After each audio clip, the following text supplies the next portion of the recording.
Дараагийн мэдээг танилцуулъя. Солонгосын 3 залуу хүн тутмын нэг нь өдөрт дор хаяж 1 удаа хүргэл дээр хоол захиалж иддэг гэсэн ийм судалгаа гарч байна. За үүнээс болоод хоол захиалж иддэг залуучуудын эрүүл мэндэд ихээхэн хохирол учирч байгаа юм байна. За Солонгосын өвчний хяналт урьдчилан сэргийлэх агентлагаас гаргасан Солонгосын насан туршидчдын хоолтын хэм маяг тайланд дурдсанаар өдөрт 1 дор хаяж 1 удаа хүргэл дээр болон авч явах хоол иддэг насан туршидчдын эзлэх хөв 2016 онд 18% байсан бол энэ нь 2023 онд 24.3% болж өссөн байна. Энэ үзүүлэлт нь ковид сар дахлын үед бол огцом өсч байсан 2021 онд 25.2% хүрсэн бол түүнээс хойш өндөр хэвээр байгаа юм байна.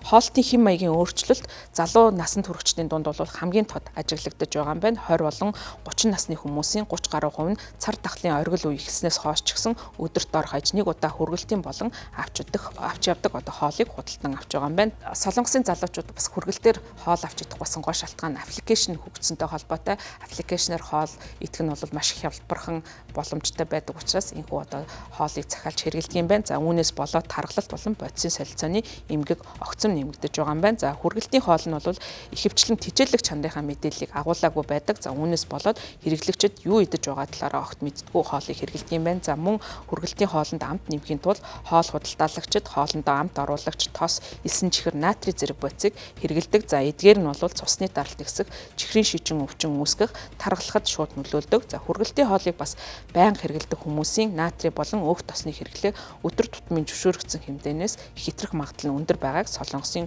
өвчний хяналт урьдчилан сэргийлэх агентлаг онцолжээ. Хоол тэжээлээс гадна хүргэлтийн хоолны өөр нэгэн далд эрсдэлт агуулдаг нь бичил хунцар юм байна. За хүргэлтийн захиалгын хоолыг бол ихэвчлэн дийлэнхтэй хунцар савнд савлж хийдэг.